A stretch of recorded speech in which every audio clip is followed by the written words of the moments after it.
একমাত্র বিএনপি সরকারের আমলেই আমি দেখলাম মাননীয় প্রধানমন্ত্রী তারেক রহমানের আমলে কোনো রড নাই,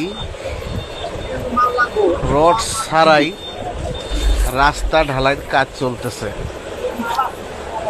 খালি ইট বালু সিমেন্ট মিক্স করে রাস্তা ঢালাই দিচ্ছে। আমি জানি না আপনারা দেখেছেন কিনা, কিন্তু আমি এর আগে কোথাও দেখি নাই।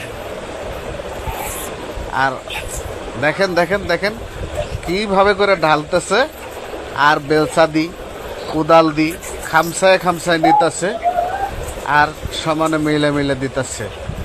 একটা রটো নাই। আচ্ছা আপনারা বলেন তো, এই রাস্তাটা আসলে টিকবে কি কতদিন? যখন একটা 6 চাক্কা, যখন একটা 16 চাক্কার গাড়ি ঢুকবে এই রোডে, 20 টনের গাড়িটা যখন ঢুকবে এই রোডে, এই রোডটা কি থাকবে না ডাইবে যাবে? আপনারাই বলুন। দেখেন কিভাবে খামসায় খামসায় মেলাইতেছে বেলসা দিয়ে। এর কোনো কাজ হইল? হ্যাঁ,